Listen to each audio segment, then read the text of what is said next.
காவல்துறைக்கு வேலைக்கு வரும்போது போய் சுற்றுன்னு சொல்லிட்டு துப்பாக்கி கொடுத்து விட்டா எல்லாரையும் போய் சுட்டுருவாங்களாம்மா? மேலதிகாரி சொல்லிட்டானா? மேலதிகாரி மூளை இல்லாமல் சொன்னால் எல்லாம் செய்துருவானுங்களாம்மா? பேண்ட்ல ஜிப்பு போடாமல் வாடான்னு சொன்னால் மேலதிகாரி சொன்னால் போய் கேட்டுருவானுங்களா? அப்போ இது மட்டும் மேலதிகாரி ப்ரெஷர் உண்டு. அது அவனுங்களுக்கு மட்டும் இல்லை, காவல்துறை எல்லாருக்கும் உண்டு. அதுக்காக கொல்லுன்னா சொல்கிறாங்க. ஏய் ஒழுங்காக அக்யூஸை பிடிக்கலாம், உனக்கு மெமோ கொடுத்துருவேன். எத்தனையோ படத்தில் பார்த்துருக்கேன். உனக்கு 24 மணி நேரம் தான் டைம் அக்யூஸை பிடிக்கணும்னு வாங்க. கரெக்டுங்களா? உன்னை பிடிக்கணும்னு சொல்லுவாங்க, அதுக்கு கொல்லுன்னா சொல்லுவாங்க. நீ என்ன பண்ணணும்?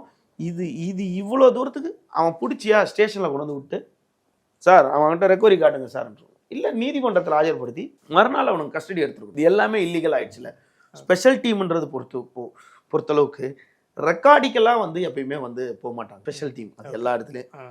இன்னைக்கு டிஜிபி வந்து பல அதாவது அதிகாரம் இல்லாத ஸ்பெஷல் டீம் எல்லாம் கலைச்சிட்டாரு. இவ்வளோ ஒரு மோசமாக ஒரு காவல்துறை ஏற்கனவே ஜெயராஜ் பெனிக்ஸ் அந்த குற்றவாளிகளே 9 பேர் சிறையில் இருக்காங்க, இன்னும் வராமல் இருக்காங்க காவலர்கள். அவங்கள பார்த்தாது நீங்கள் திருந்தணும்ல.